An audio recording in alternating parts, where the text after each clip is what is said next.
நமக்குள்ளாக இருக்கக்கூடிய அந்த இறை சக்தியை நாம் சார்ஜ் போட்டு அதை எனர்ஜியை ஏத்திக்கணுங்கிறதுக்காகத்தான் நம்ம வீட்டிலேயே ஒரு பூஜை ரூம் அப்படிங்கிறத வச்சுட்டு இருக்கோம். பிரபலமான கோவில்கள் என்பது அந்த இடத்திற்குரிய அந்த ஸ்தான பலத்தினை பெற்றிருக்கும். ஒவ்வொரு ஆலயத்திற்கும் சொல்லி பார்த்தோம்னா ஸ்தல புராணம் என்பதை வைத்திருப்பார்கள் தெரியுமா?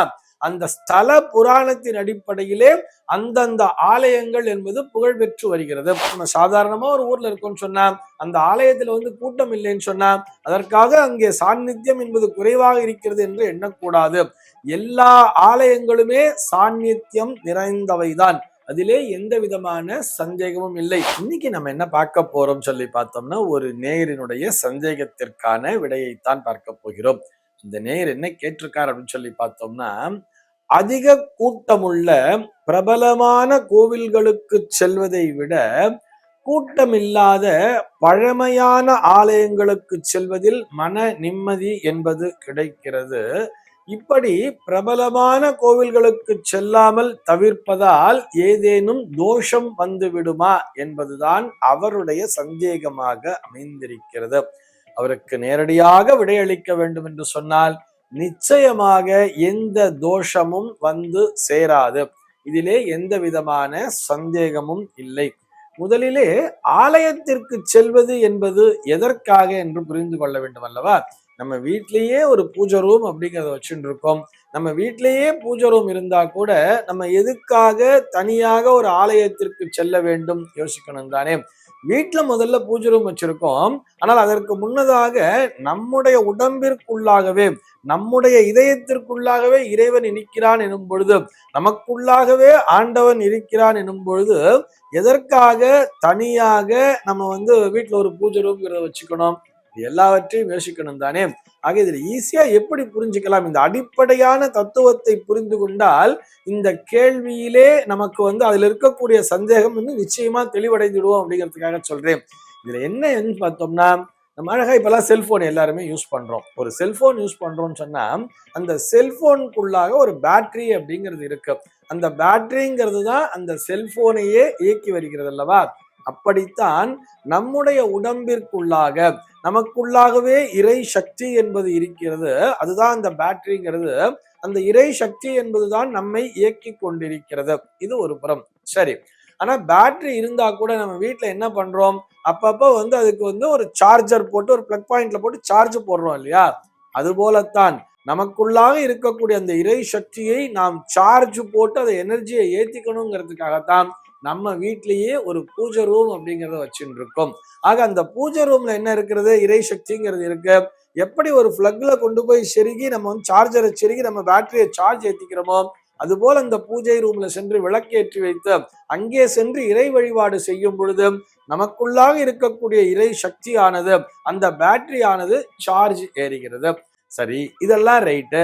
அப்புறம் எதுக்கு நான் தனியா கோவிலுக்கு போகணும்னு சொன்னா, நம்ம தெருவிலேயே பார்த்தோம்னா ஒரு கோவில்ங்கிறது இருக்கும். அந்த தெருவுல இருக்கிற கோயில் எதை குறிக்கிறதுன்னு சொல்லி பார்த்தோம்னா, இங்க கரண்ட்ங்கிறது வர்றது இல்லையா?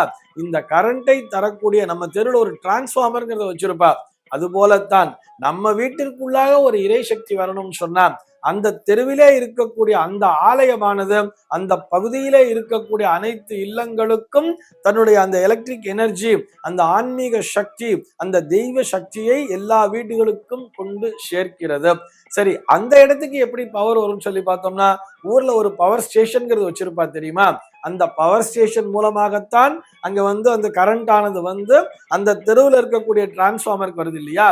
அது போலத்தான் அந்த ஊர்ல இருக்கிற பவர் ஸ்டேஷன்ங்கிற மாதிரி தான் அந்தந்த ஊரிலே இருக்கக்கூடிய அந்த பழமையான பிராச்சீனமான அந்த ஆலயங்கள், எல்லா ஆலயங்களுமே பார்த்தோம்னா பிரம்மாண்டமாக அமைக்கப்பட்டிருக்கும் நம்முடைய தமிழ்நாட்டிலே.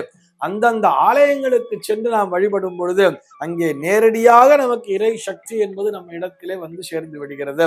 ஆக இதுல பிரபலமான கோவிலுக்கு தான் போகணும் அப்படிங்கிறதெல்லாம் கிடையாது. பிரபலமான கோவில்கள் என்பது அந்த இடத்திற்குரிய அந்த ஸ்தான பலத்தினை பெற்றிருக்கும். அதற்குன்னு ஒரு அந்த என்ன சொல்லியிருப்பா, ஆலயத்திற்கு ஒவ்வொரு ஆலயத்திற்கும் சொல்லி பார்த்தோம்னா ஸ்தல புராணம் என்பதை வைத்திருப்பார்கள் தெரியுமா? அந்த ஸ்தல புராணத்தின் அடிப்படையிலே அந்தந்த ஆலயங்கள் என்பது புகழ் பெற்று வருகிறது. உதாரணத்திற்கு நம்ம திருக்கடையூர் அப்படிங்கிற ஒரு ஆலயத்தை கூட எடுத்துக்கலாம். திருக்கடையூர் பார்த்தோம்னா அங்க மார்க்கண்டேய மகரிஷியை அவர் இந்த காலசம்ஹார மூர்த்தியாக அந்த யமதர்மன் அந்த பாசக்கயிற்றினை அவர் மேல வீசுகிறார். அங்கே சிவபெருமான் அவரை காக்கிறார் அப்படிங்கிறத நம்ம பார்த்திருப்போம்.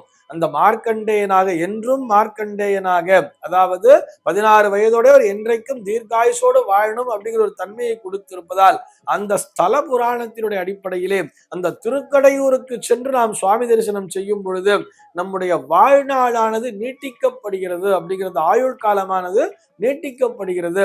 யமனையே வென்ற ஸ்தலம் என்பதால் அங்கே நாம் சென்று தரிசிக்கும் பொழுது அந்த யமபயம் என்பது நீங்கிவிடும் அப்படிங்கிறதுக்காக அந்த ஸ்தல புராணத்தை அந்த இடத்திலே வைத்திருக்கிறார்கள். அந்த ஸ்தல புராணத்தின் அடிப்படையிலே அங்கே சென்று தரிசிப்பவர்களுடைய கூட்டம் என்பது அதிகமாக இருக்கிறது. ஆனா நம்ம ஊர்ல இருக்கிற ஆலயம், நம்ம சாதாரணமா ஒரு ஊர்ல இருக்கோம்னு சொன்னா அந்த ஆலயத்துல கூட்டம் இல்லைன்னு சொன்னா அதற்காக அங்கே சாநித்தியம் என்பது குறைவாக இருக்கிறது என்று எண்ணக்கூடாது. எல்லா ஆலயங்களுமே சாநித்தியம் நிறைந்தவைதான், அதிலே எந்த விதமான சந்தேகமும் இல்லை. ஆக நீங்கள் அதிகம் கூட்டம் இல்லாத பழமையான ஆலயங்களுக்கு சென்று வழிபட்டாலும் அதற்கான பலன் என்பது நிச்சயமாக கிடைத்துவிடும். நம்ம அதிக கூட்டம் இருக்கிற இடத்துல என்ன பண்ணுவோம், நம்முடைய மனம் என்பது அந்த இடத்திலே ஒருமுகப்படுவதில்லை. நம்ம என்ன பண்றோம், சுவாமியை தரிசனம் பண்ணா போதும், சுவாமியை தரிசனம் பண்ணா போதும் சொல்லிட்டு இந்த கூட்டத்திலே முண்டியெடுத்து செல்வதில் தான் நம்முடைய கவனம் இருக்கிறதே தவிர இறைவனிடத்திலே நம்முடைய பிரார்த்தனையை செலுத்த வேண்டும், நாம் அமைதியான முறையிலே தியானம் செய்ய வேண்டும் என்பதற்கான அந்த வாய்ப்பு என்பது அங்கே குறைந்து விடுகிறது அல்லவா. அதற்காக நான் கூட்டம் இருக்கிற கோவிலுக்கு போக வேண்டாம்னு சொல்லல, கூட்டமாக இருக்கிற ஆலயத்திற்கும் சென்று நாம் தரிசனம் செய்ய வேண்டும். ஏன்னு சொன்னா அந்த ஸ்தல புராணத்தை அங்கு செல்லும் பொழுது நம்மால் அனுபவித்து உணர முடிகிறது. அதே நேரத்திலே நான் அமைதியான முறையிலே தியானம் செய்ய வேண்டும் என்று சொன்னால் அதற்கு இது போன்ற கூட்டமில்லாத ஆலயங்களுக்கு செல்ல வேண்டியது, அங்கே அமர்ந்து கொண்டு நிதானமாக தியானத்தினை செய்ய வேண்டியது, இறைவனிடத்திலே முழுமையாக மனதினை ஒருமுகப்படுத்த வேண்டியது. இது போன்ற பிரபலமான கோவில்களுக்கு செல்லவில்லை என்று சொன்னால் அதனால் நிச்சயமாக தோஷம் என்பது சேராது. இதிலே எந்த விதமான சந்தேகமும் இல்லை. சர்வே ஜனாஹ சுகினோ பவந்து.